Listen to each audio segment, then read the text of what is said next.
మోంతా తుఫాన్ మరింత వేగంగా దూసుకొస్తోంది. కాకినాడకు 450 కిలోమీటర్ల దూరంలో సూపర్ సైక్లోన్గా మారిపోయింది.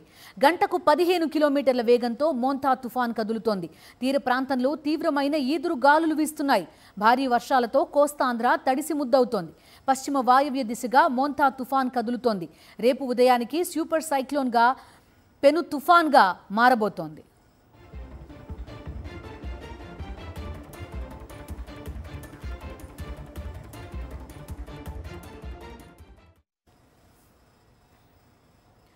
అనకాపల్లి, కృష్ణా, ఎన్టీఆర్, గుంటూరు జిల్లాల్లో విద్యాసంస్థలకు ఎల్లుండి వరకు సెలవులు ప్రకటించారు. పశ్చిమ గోదావరి, ఏలూరు, బాపట్ల, వైఎస్ఆర్ జిల్లాలో విద్యాసంస్థలకు రేపటి వరకు సెలవులు ప్రకటించారు. శ్రీకాకుళం నుంచి నెల్లూరు జిల్లా వరకు వాతావరణ శాఖ అధికారులు రెడ్ అలర్ట్ జారీ చేశారు. రాయలసీమ జిల్లాలకు ఆరెంజ్ అలర్ట్ జారీ చేశారు. మత్స్యకారులు 5 రోజుల పాటు వేటకు వెళ్లొద్దన్నారు. అన్ని పోర్టుల్లో ప్రమాద హెచ్చరికలను జారీ చేశారు అధికారులు. మంగళవారం భారీ నుంచి అతి భారీ వర్షాలు కురిసే అవకాశం ఉందని అధికారులు తెలిపారు.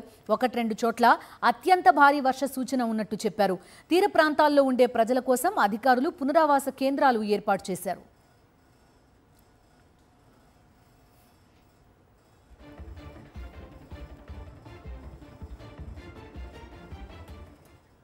మోంతా ప్రభావంతో ఉమ్మడి తూర్పుగోదావరి జిల్లాలో వర్షాలు విస్తారంగా కురుస్తున్నాయి. ఓడలరేవు, యానాం, అంతర్వేది తీర ప్రాంతాల్లో సముద్రం అల్లకల్లోలంగా ఉంది. ఓడలరేవు తీరంలో అలలు ఉవ్వెత్తున ఎగిసిపడుతున్నాయి. ఓఎన్జీసీ ప్రాసెసింగ్ ప్లాంట్ గోడౌన్ను సముద్రపు అలలు తాకుతున్నాయి.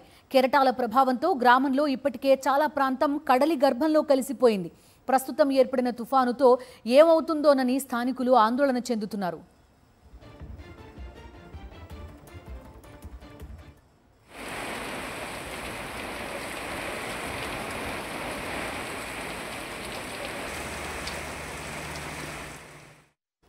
ఇటు ఉప్పాడ తీరంలో అలలు ఎగసి పడుతున్నాయి. మోంతా ఎఫెక్ట్తో సూర్యారావుపేట, ఎన్టీఆర్ బీచ్లను పోలీసులు మూసేశారు. కాకినాడ పోర్టులో 5వ ప్రమాద హెచ్చరిక జారీ చేశారు. యాంకరేజ్ పోర్ట్, డీప్ వాటర్ పోర్టుల్లో కార్యకలాపాలను నిలిపివేశారు. ప్రభుత్వ, ప్రైవేట్ పాఠశాలలకు కలెక్టర్ షాన్ మోహన్ 5 రోజుల పాటు సెలవులు ప్రకటించారు. అత్యవసర పరిస్థితులను ఎదుర్కొనేందుకు విద్యుత్ శాఖ సిబ్బంది సిద్ధమయ్యారు.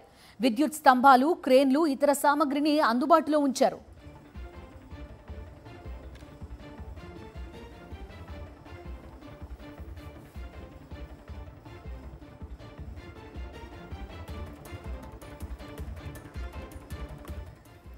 మోంతా తుఫాన్ ప్రభావంతో ఉమ్మడి విశాఖ జిల్లా వ్యాప్తంగా భారీ వర్షాలు కురుస్తున్నాయి.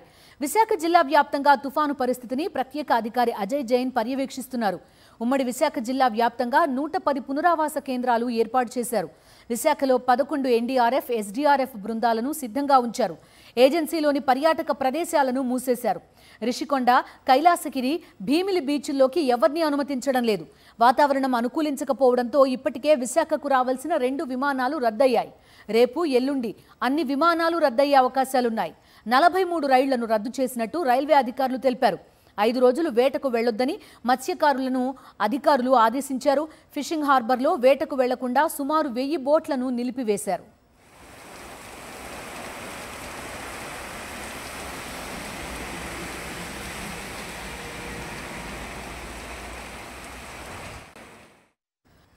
మోంతా తుఫాన్ నేపథ్యంలో ఉమ్మడి గుంటూరు, పల్నాడు, బాపట్ల జిల్లాల కలెక్టర్లు అప్రమత్తమయ్యారు. 3 రోజుల పాటు జిల్లాలోని అన్ని పాఠశాలలకు సెలవులు ప్రకటించారు. భారీ వర్షాలు పడే అవకాశం ఉండడంతో లోతట్టు ప్రాంతాల ప్రజలను పునరావాస కేంద్రాలకు తరలించేందుకు ఏర్పాట్లు చేశారు. ప్రతి మండలంలోనూ ఒక స్పెషల్ ఆఫీసర్ను ఏర్పాటు చేశారు. నిజాంపట్నం హార్బర్లో 3వ నంబర్ ప్రమాద హెచ్చరిక జారీ చేశారు. అన్ని శాఖల అధికారులు అప్రమత్తంగా ఉండాలని కలెక్టర్లు ఆదేశాలు జారీ చేశారు.